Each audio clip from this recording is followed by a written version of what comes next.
Good afternoon, students of Kinesiology 461. We are sorry we couldn't be there today. Unfortunately, we all had previous engagements in other parts of Canada. So instead of a traditional lecture, we have prepared a video conference for you.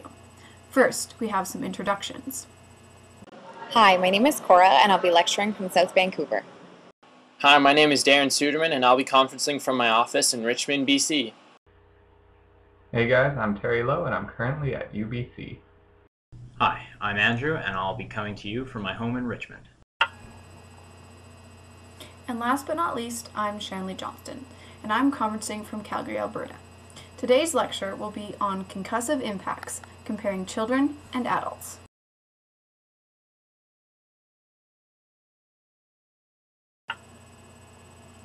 As many of you know, concussions are very prevalent among many different activities in adults and children. However, today we are exploring the differences and risks that are present for children. Here is an example of actions that were taken in Washington in 2009. This law targets education, acknowledgement of danger, and removal actions from activity. However, there is no differentiation of the danger posed for a child versus for an adult. We believe that this amount of action is not enough to ensure proper recovery, does not encompass the majority of concussion injuries, and it is also possible that children are misdiagnosed, for reasons that we'll discuss later in this lecture. So, our learning objectives today are as follows. By the end of this video conference, you should be able to 1.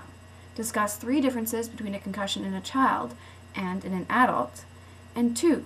Discuss how post-concussive return-to-play strategies in a child might differ from those of adults. To test your previous knowledge on concussions, we have prepared a little pop quiz for you.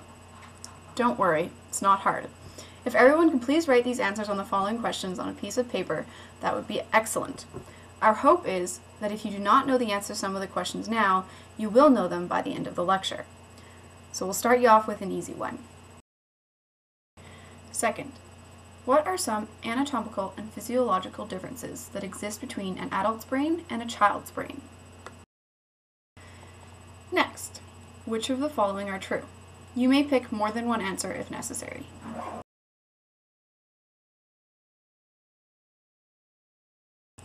Next, which of the following age groups does second impact syndrome mainly affect? And lastly, describe 3 differences between concussions in adults and children. This question I do not expect everyone will be able to answer right now, but keep it in mind as we go through the lecture. Next, Darren is going to discuss information regarding these differences. For the first learning objective, the students should be able to discuss the 3 main differences in concussions between adults and children.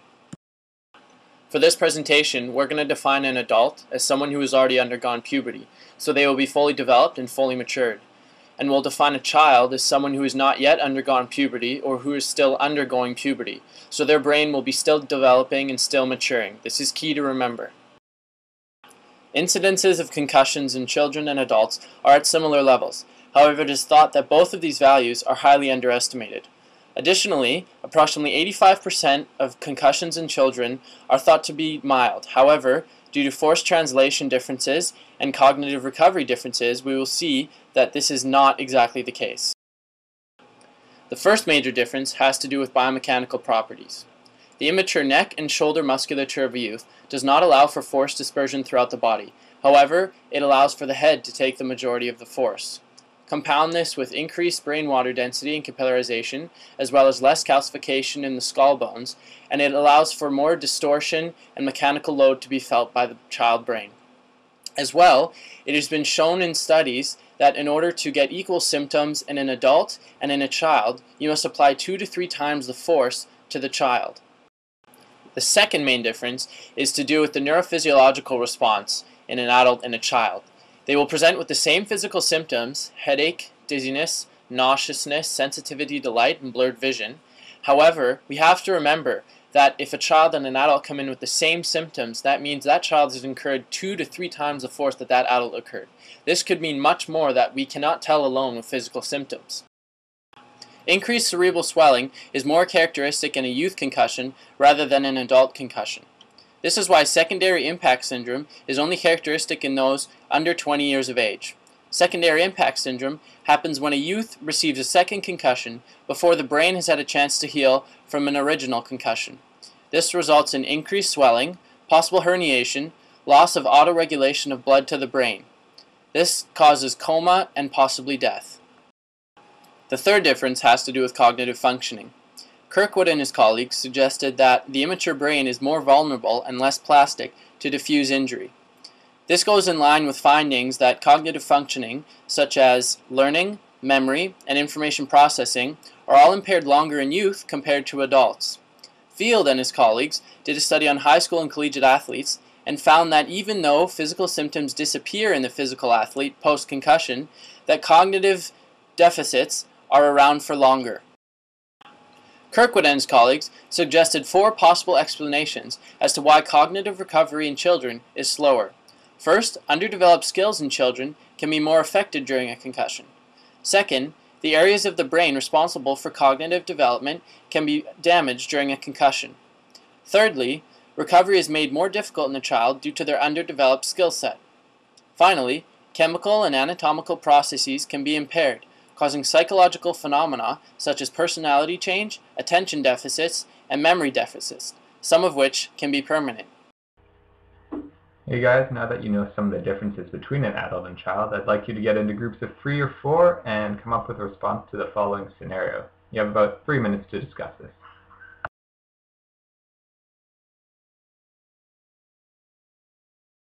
In our second learning objective, we will discuss how post-traumatic return-to-play strategies differ in children versus adults.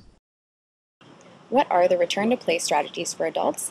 It generally follows a 6-step process of no activity following through till gameplay, and all the steps that include activity need to be completed completely symptom-free.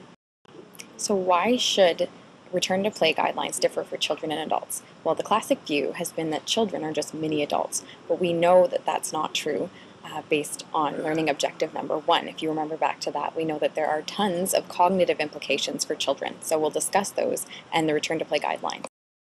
So through research, what we found is that cognitive deficits and any memory lapses or any problems with memory are actually symptoms in children. And as you recall from the adult return-to-play guidelines, we know that it's not safe to return to activity until cognitive or any symptoms have cleared up. So with children, we need to take that into account when writing return-to-play guidelines. With that being said, there's no clear epidemiological evidence for how we should structure return-to-play programs for children after concussion. There are guidelines for recovery for children after traumatic brain injury and mild traumatic brain injury, which include lengthy therapy and cost lots of money. There are also programs that are structured to help children stay safe and healthy in sport, but there's been no merger of these two in the literature so far. What we can see here is that even the leaders in the field admit that there are many gray areas of understanding when it comes to traumatic brain injuries. What we can say is that clinical care needs to be individualized to each unique athlete and their situation. We don't yet have a clear understanding of everything involved in brain injuries and how it can change the development of a child over the lifetime. No athlete should ever return to play if they're showing any physical or cognitive effects of the concussion, and parents and guardians need to be involved and help coordinate care and recovery in all aspects of the child's life. So for many reasons, when it comes to pediatric concussion in sport, we know that we should abide by the old saying, when in doubt, sit them out. There are currently no clinical practice guidelines for children returning to sport after a concussion. We hope that research in the future will make these clear so that sport can remain a safe and fun place for all children to participate. Alright, now that you've been given some information regarding concussions, let's see how much you remembered. Pull out your piece of paper again and answer the following questions. What are some outstanding post-concussion symptoms in adults? Choose all correct answers. Second, what are some outstanding post-concussion symptoms in children? Next, when a child has become asymptomatic, it means that they have made a full cognitive recovery. True or false? And finally, at which point in the following return-to-play strategy is an MD note required? Step 2, Step 3, Step 4, Step 5, or Step 6. Now, please take a moment to look over these answers and see how you did. So let's take a look back now at some of our biggest points. A child differs from an adult in that a child can be injured to a greater extent despite remaining asymptomatic. Additionally, greater traumatic force is required to elicit symptoms. For these reasons, many child and adolescent concussions remain unreported. This key difference stems from a number of different reasons. Biomechanical differences between the skull of a child and that of an adult, neurophysiological differences that occur with trauma, and the cognitive developmental stage which the individual is at. It's also important to remember the 6-stage return to play strategy that should be employed for all those suffering from a concussive injury. We hope you have enjoyed our presentation. Thank you.